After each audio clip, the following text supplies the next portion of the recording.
One of the most confusing things about the Japanese language has to be the use of particles. Particles are called joshi in Japanese, and they are used to indicate various things, such as the subject or object in the sentence, the function or further meaning in the sentence, or even sometimes used to describe the attitude of the sentence. Particles always immediately follow a noun, verb, adjective, basically all the parts of a sentence get a particle thrown in there. So today we'll be looking at some particles and identify their proper usage. Now there are lots and lots of particles in Japanese, but today we're just going to look at the first ones most people learn and those that are most commonly used. For further particle information, look in the links in the description. First up, wa. While in hiragana it is written as ha, it's actually pronounced wa. The hiragana wa used at the end of a sentence is actually something completely different and will be discussed in a different video. This wa is used to indicate the subject of a sentence, like in this example. Watashi wa sakana desu, which translates to I am a fish. Watashi means I, so wa follows it to indicate that I am the subject of the sentence. Some of you may also know the particle ga, which is a close relative of wa, as it also indicates subject in a sentence. The differences between wa and ga are actually under constant debate by Japanese language scholars, but my teacher always taught us the easiest way to remember when to use them is this. Wa is used in general and ga is used to report information. For example, back to the fish thing, watashi wa sakana desu would translate to I am a fish, but watashi ga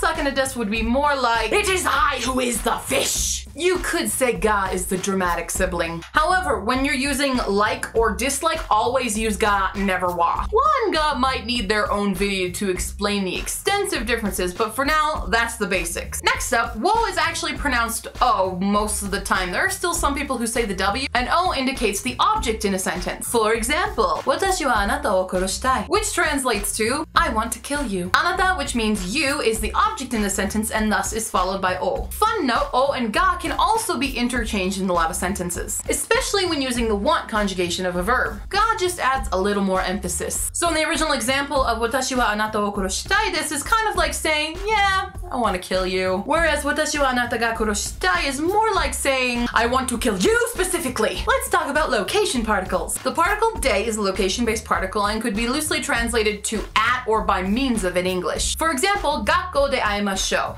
Gakko means school, so de follows it because that is the location. Another example would be jetpaku de iku, which means let's go buy jetpack. So jetpack gets followed by de. The particle ni is another location-based particle and is probably the most commonly used of them all. It can be used for situations using in, to, at, by, and can even create adverbs. Here are some examples. Zenbu no kane o watashi ni kurete, which means give all your money to me. Keisatsu ni tsukamae sareta, which means I was caught by the police. Keimushou ni iku, I am going to jail. Keimushou ni iru, I am in jail. Shizuka ni naite imasu, I am crying quietly. You might be noticing that the subjects keep getting dropped off in these sentences. You can do that. In fact, in Japanese, most subjects aren't necessary for context. The third location-based particle is e, written he but pronounced e. E is actually a particle that can be easily interchanged with ni. However, e is only used when there is a destination involved, so think of e more like towards. So in the previous example of keimushou ni iku, you could change out ni for e, keimushou e iku, because the sentence is about direction of motion. My advice on location-based particles, when in doubt, use ni. My final particles of the day are ya and to, which are a conjunction kind of like and. The difference is ya is used for incomplete list and to is used for complete lists. Basically, to is and ya is or in the context of list making, not in the context of comparison. That's the different thing for another video. An example of a complete list would be gyunu to juice wo kaimasu, which means I will buy juice and milk.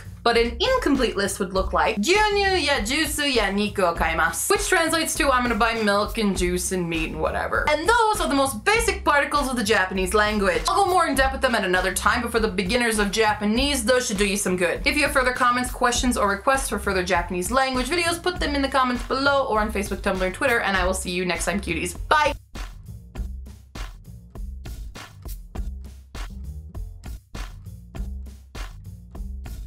Debate by Japanese. Yes. This is a great video, I can tell.